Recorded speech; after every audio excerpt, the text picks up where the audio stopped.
I was the girl everyone believed in, and until I almost disappeared. My name is Eleanor.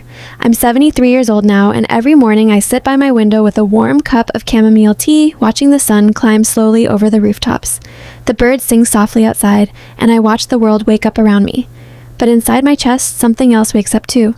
The old memories, the ones I've carried for over half a century. I remember being 16, full of dreams so bright they practically lit up the room. I loved books more than anything. I loved learning the way some people love music, completely, hungrily. My teachers adored me. My parents used to say, "Eleanor is going to change the world one day." And I believed them. I felt proud. I felt chosen somehow, like I'd been handed a destiny that was mine to fulfill. My dream was to become a doctor, to spend my life healing people who were hurting. I studied every single night. I never missed a class. My friends called me the smart one. And honestly, I loved that name. I thought my whole future was already written, like all I had to do was walk forward into it. Then one afternoon, everything shifted. I met a group of girls at the park near my house. They wore clothes I'd never dared to wear, and they laughed loud, careless laughs that seemed to say the world couldn't touch them. They mocked school. They said studying was for people too afraid to actually live.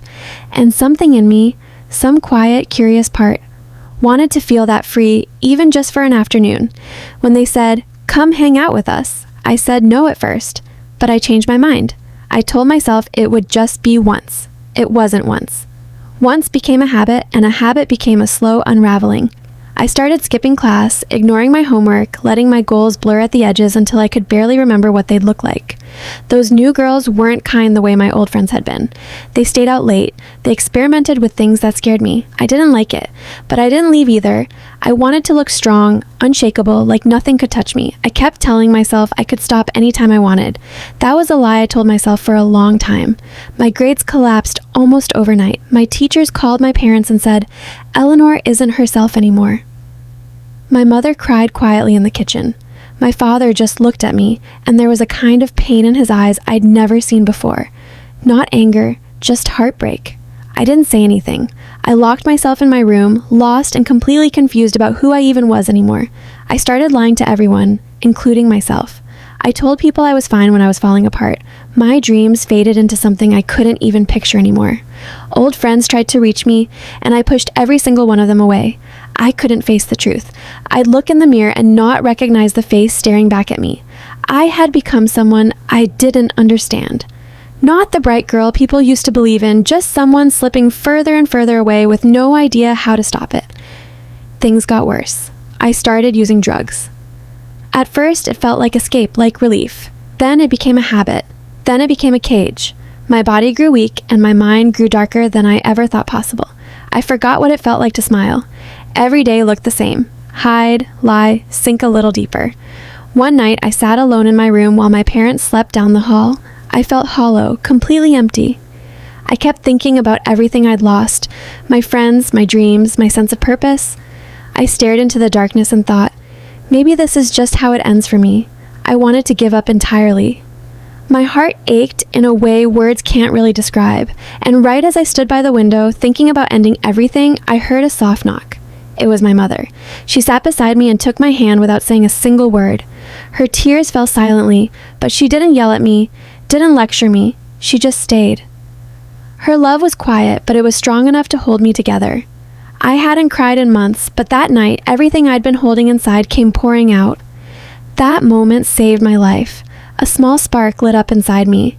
Not enough to fix everything, but enough to remind me of something I hadn't felt in so long. Hope. I decided I wanted to try. Trying was hard. I couldn't erase the darkness inside me overnight, but I kept remembering her tears, her warmth. I didn't want to hurt her anymore. I wanted to become someone she could be proud of again. Someone I could be proud of too. So I made a decision. I told my parents I needed help. We found a gentle therapist. I was nervous during my first visit, unsure what to even say, but she listened. She never judged me. She gave me a safe place to finally speak the truth. Slowly, word by word, I opened up my heart. For the first time in a long time, I felt understood. Bit by bit, I made changes. I stopped seeing the girls who had pulled me off course. I stayed home and started studying again. It was hard, painfully hard some days. There were mornings I wanted to give up completely. On those days, I thought about my mother's quiet courage and my father's silent heartbreak. I couldn't let them down again. So I began rebuilding my life, piece by piece. The dreams I thought I'd lost forever started to return. They didn't shine quite as bright as before, but they were there, and that was enough to hold on to. I started believing in myself again, even if just a little at a time. I realized I wasn't alone. My parents stood by me, my therapist guided me, and even old friends cheered me on from a distance. Life gives second chances, I learned, but you have to fight for them. I wasn't perfect. I still stumbled sometimes, but I kept trying, and every small victory counted. Passing a test, writing a poem, helping a neighbor carry groceries. These tiny moments became my new reasons to keep going.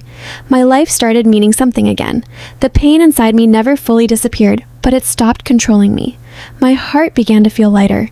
One afternoon, I ran into the girls who had once pulled me away from my dreams.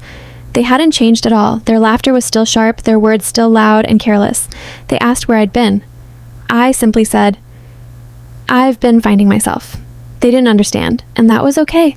I didn't owe them an explanation. I owed myself everything. My parents noticed the light coming back into my eyes. They smiled more. My mother started making my favorite soup again.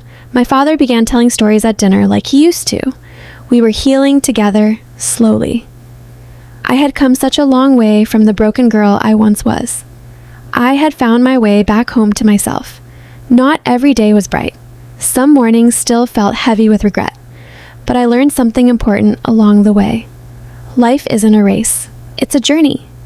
Healing takes time, and that's okay.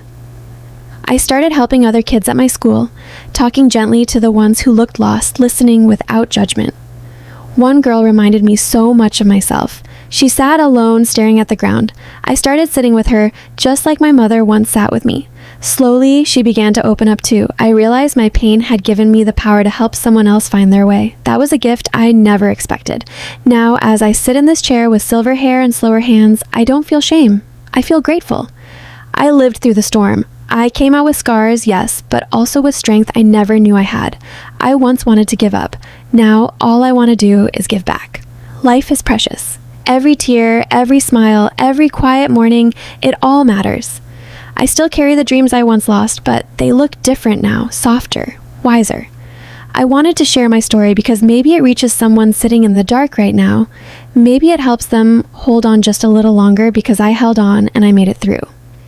If you're lost right now, if you feel like nobody sees you, please remember this. There is always a way back. It might be slow, it might hurt, but it exists. There is love in this world and there is hope, even in the silence. My name is Eleanor. I fell hard, but I got back up again.